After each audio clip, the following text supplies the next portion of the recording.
सुनसान रेगिस्तान में एक गाड़ी तेजी से आगे बढ़ रही थी, जिसमें पति पत्नी सिम और कैरी थे। उनके आगे एक आदमी पैदल जा रहा था, लेकिन कैरी थोड़ा आगे जाकर गाड़ी रोकता है। कैरी, शायद उसे लिफ्ट की जरूरत है। सिम, हम लिफ्ट नहीं देंगे। ये सुनकर कैरी गाड़ी आगे बढ़ाता है और पैदल जाने वाला रुककर उन्हें देखता है। हैट पहने और अजीब सी आंखों वाले का नाम जॉन था। कुछ देर बाद एक मोटल में कैरी और सिम आते हैं। दोनों यहाँ एक रात रुककर आगे का सफर कल करने की सोचते हैं। दूसरे दिन सुबह दोनों आगे का सफर शुरू करते हैं। दरअसल सिम माँ बनने वाली थी, इसीलिए वो अपनी माँ के पास जा रही थी। गाड़ी की रफ्तार तेज थी और अचानक आगे का टायर फटता है, जिससे गाड़ी का एक्सीडेंट हो जाता है। कैरी को काफी चोट लगती है और वो खून से भीग जाता है। वो गाड़ी से बाहर निकलकर फिर सिम को बाहर निकालता है। कैरी को अपनी प्रेग्नेंट बीवी की बहुत चिंता थी, जो बहुत डर चुकी थी। अब कैरी गाड़ी को चलाता है, लेकिन गाड़ी आगे नहीं बढ़ती। दरअसल आगे का टायर फट जाने के कारण गाड़ी रेत में फंस गई थी। कैरी गाड़ी की डिग्गी खोलता है और हैरानी से कहता है, ये नहीं हो सकता। सिम पूछती है, क्या? कैरी, लगता है किसी ने स्पेयर टायर चुरा लिया। सिम, स्पेयर कौन चुरा सकता है? लेकिन कैरी खुद इस अजीब सी चोरी से गुस्सा और हैरान था। इस गर्मी में सिम का ज्यादा देर रुकना ठीक नहीं था, इसीलिए कैरी जल्दी जल्दी मैप से पास के किसी टाउन को तलाशता है। सिम, तुम्हें कुछ पता चला? कैरी, यहाँ एक टाउन है जो इस दिशा में 6 मील आगे है। सिम दिशा की तरफ देखकर, हम 6 मील तक कैसे जाएंगे? कैरी, सिम मेरी बात सुनो, हम जिस मोटल से आए हैं वो 50 मील पीछे है, जबकि टाउन सिर्फ 6 मील आगे है। सिम, हम गाड़ी में बैठकर किसी लिफ्ट का इंतजार कर सकते हैं। कैरी, हमने पूरा दिन यहाँ एक भी गाड़ी नहीं देखी। हम सड़क से ही टाउन पैदल जाएंगे, शायद रास्ते में कोई मदद मिल जाए। यहाँ बैठकर कुछ नहीं होगा। ये सुनकर सिम उसकी बात मान लेती है। सिम, टाउन का नाम क्या है? कैरी बताता है, ब्लड रिवर। ये सुनकर सिम हैरान, जबकि कैरी अपनी किस्मत पर हंसता है। अब दोनों ब्लड रिवर नाम के टाउन की तरफ बढ़ रहे थे। कहते हैं एक समझदार बीवी अपने पति के सिर का ताज होती है। आज सिम इसे सच्चा साबित कर रही थी। काफी देर बाद दोनों टाउन में पहुंचते हैं, जो बिल्कुल सुनसान पड़ा था। यहाँ न आदमी न औरत कोई नजर नहीं आ रहा था। टाउन ऐसे खाली पड़ा था जैसे जहाँ के लोग एक पल में ही कहीं गायब हो गए थे। थक हार कर दोनों बैठकर किसी के आने का इंतजार करने लगते हैं। अब कैरी पानी की तलाश में आगे बढ़ता है। वो ट्रेलर में आता है, लेकिन जहाँ भी उसे पानी नहीं मिलता। कैरी अब पूरी तरह से टूट चुका था।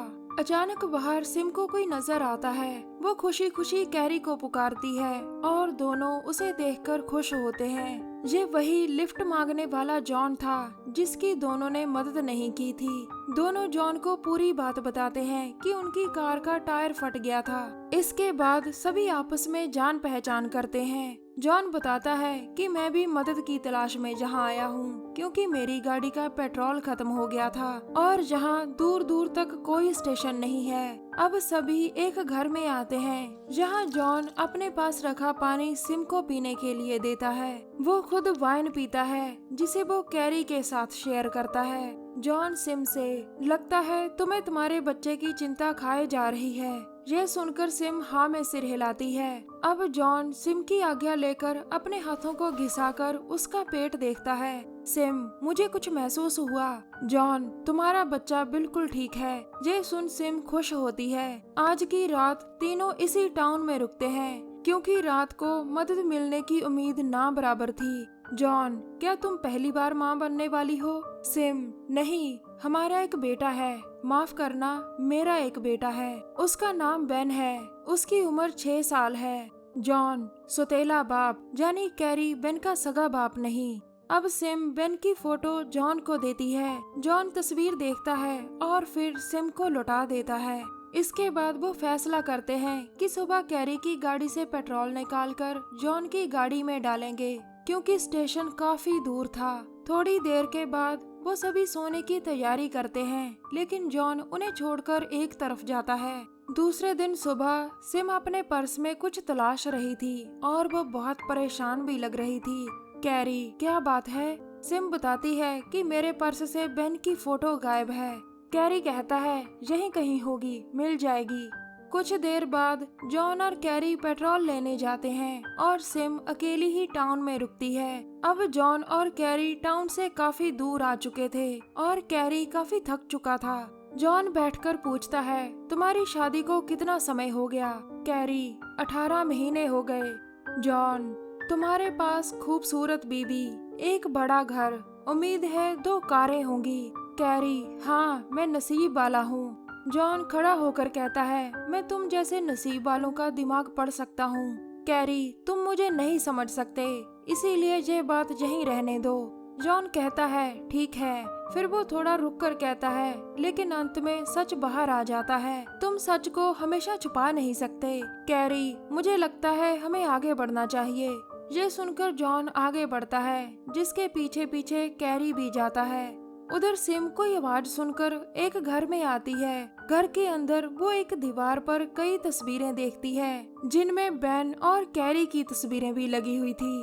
दूसरी तरफ कैरी और जॉन कैरी की गाड़ी के पास पहुंच जाते हैं। कैरी पेट्रोल निकालने के लिए बैठता है, लेकिन जॉन को गायब पाता है। अब अचानक कैरी को डिग्गी से मक्खियों की आवाजें सुनाई देने लगती है। वो गाड़ी की डिग्गी खोलता है, जिसके बाद वो जोर जोर से रोने लग जाता है। गाड़ी की डिग्गी में सिम के बेटे बेन की लाश थी।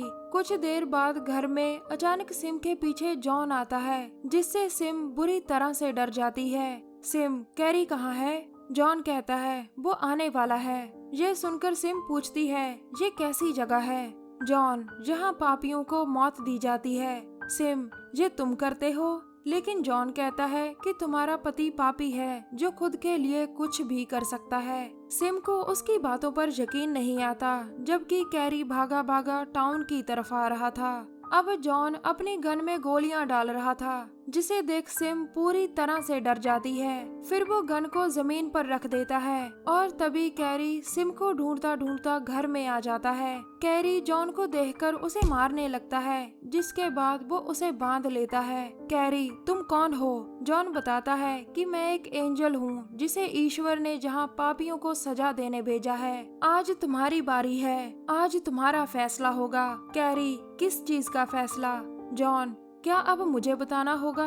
ये सुनकर कैरी चुप कर जाता है, लेकिन जॉन उसे बार बार कहता है कि तुम अपना पाप अपनी बीवी को बताओ। अब कैरी एक टूल उठाकर गुस्से में जॉन की एक उंगली काट देता है, जिसके बाद वो जॉन से उसकी गाड़ी के बारे में पूछता है और जॉन उसकी बात मान लेता है। कुछ देर बाद कैरी जॉन को बंदी बनाकर घर से निकालता है।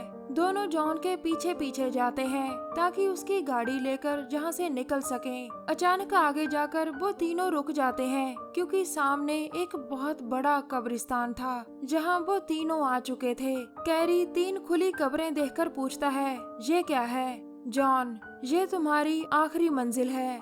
अब सिम पूछती है कैरी बेन कहाँ है? जॉन बताओ इसे कैरी, यही समय है, आज इसे सब बता दो। ये सुनकर सिम कैरी से गले लगकर बार बार बेन के बारे में पूछती है और कैरी भी पकड़कर बताता है कि बेन इस दुनिया में नहीं रहा। ये सुनकर सिम जोर जोर से रोने लगती है, जबकि जॉन खुद को आजाद कर लेता है। सिम जॉन की गन उठाकर जॉन की तरफ बढ़ती है, क्योंकि उसे जॉन पर यकीन नहीं था। जॉन उसे पकड़कर प्रार्थना करने लगता है। फिर वो उसे बताता है कि तुम्हारा बेटा तुम्हारे पति के गुनाहों की भेंट चढ़ गया और तुम्हें लगा कि वो बोर्डिंग स्कूल में था। जाओ अब इसे सजा दो, तुम्हें मुझ पर यानी गुनाहों के एंजल पर यकीन करना होगा। ये सुनकर सिम गन से गोली चलाती है, जिससे कैरी के सिर का एक हिस्सा उड़ जाता है। अब जॉन प्रार्थना करने लगता है, जिसके बाद उसका जख्मी हाथ बिल्कुल ठीक हो जाता है। इसके बाद वो सिम के पास आता है और सिम पूछती है मुझे किस बात की सजा?